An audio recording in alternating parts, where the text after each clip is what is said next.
Hello, Jesse Good here. Happy Throwback Thursday. Today we're reviewing Cannon Cove from 1993. Has 3 minifigures. It retailed for $18, and this is unopened, so let's open this sucker up. It's so hard opening up a rare set like this. It really is, because you just feel bad if you make one mistake. This set goes for like 100 sealed. Whatever. And all the stuff pours out. Just pristine condition and everything. Got your catalog, that looks like, maybe, and your instructions, as well as some little items right there. So here is the set all put together, and now let's take a look at those minifigures. Here is the first minifigure of the set, which is the only pirate in the set. He actually has a little bit of brown hair underneath this old classic bandana, which is kind of on tight. You can see the hair right there. He also has a little bit of scruff as well, and he has a sword accessory as well as a gun accessory, which is that older style gun and that short kind of sword. So that's it for the pirate minifigure in the set. So here's the Redcoat in the set. You can see he has this nice longer gun and a backpack as well. No back printing, so those do not need to be removed. He also has one of those, it's so hard to pronounce those. I forgot what they're like, or something like that. I can never pronounce it, but other than that, he has a classic smiley face as his headpiece, and he has an older style coat right there. So here's the last minifigure of the set. I guess he would be like a higher ranking official than the last guard minifigure, because he has those shoulder piece in yellow, and he also has a different triangle hat. His face print is one that I think they use more with pirates than they use with the Redcoats, but he has the same accessories as the pirate in the set. And that's really it for this last minifigure. So here's Cannon Cove. It's all on an 8x24 base plate, which are pretty uncommon. I mean, I never got one of those before. Either way, this boat right here is a pirate's boat, but you may be like, okay, where's a pirate, Just Good? Well, you'll see in a second. The actual boat has a docking feature because it has a string attachment to one of these modified 1x1 tiles.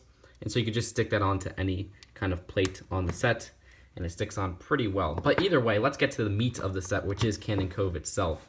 Now, this is actually a really cool classic Pirates design. It's my first owned set for classic Pirates, because I used to play with a lot of classic Pirate sets at one of my friends' house. But it has those classic colors, which is the yellow and the white.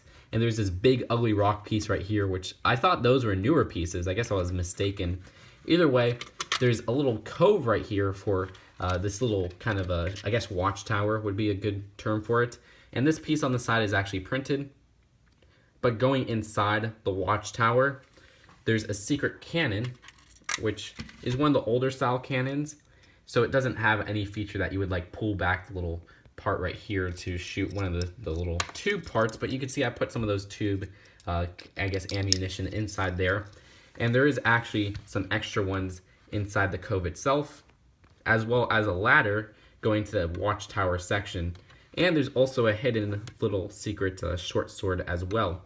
Now, the pirate itself is actually in this little part right here, which is a jail. And I actually think this is a pretty cool build, though it is a little bit loose, honestly. Just the pieces they used don't really fit on too well. But I guess that's to expect with older pieces. And you can see the pirate just kind of has to stay in that big, ugly rock piece. And that's just a pretty cool little design. I really like how that came out. And then there's this flag right here, which has a nice print on it, which I think that print is exclusive to the set. And of course, the watchtower up here is a nice design as well. There's enough space to fit a few Redcoats up there if you want to add more, but there's only 2 included in this set. And lastly, there is this little bush right here, which is just kind of hanging out on the front of the big ugly rock piece. So that's it for the build of Cannon Cove. Let's go on to the box and promotional materials and then the final verdict. So here's the box, and we already took a look at this, but I wanted to take a closer look at the alternate builds on the back, because I feel like I've been neglecting that with my recent Throwback Thursdays. You can see there's this big, more watchtower-like design, and there's also this porting kind of build right here. Pretty cool little designs. So there's this big leaflet of paper, which is pretty interesting on how they printed this all on just one sheet. But other than that, there's this nice catalog included in the set. Now, this is something that I'll take a look at in another set, or another video, I mean, because it's too big to fit in this one video. So this will be in a video coming out very soon. So overall, Cannon Cove, while not one of the most memorable LEGO Classic Pirates play sets, is still pretty cool in its own right. There's some cool pieces for people who are getting this nowadays, like the 8x24 base plate, But also the Cove design with this nice little tower right here is really neat. I like how they have the little hole for the cannon. I like how they have the hidden jail cell. And it's just a sweet set. It's just something that you look at it and you're like, oh, this is cool. I like it. It makes me smile. So that's it for this Throwback Thursday, and I'll see you guys later.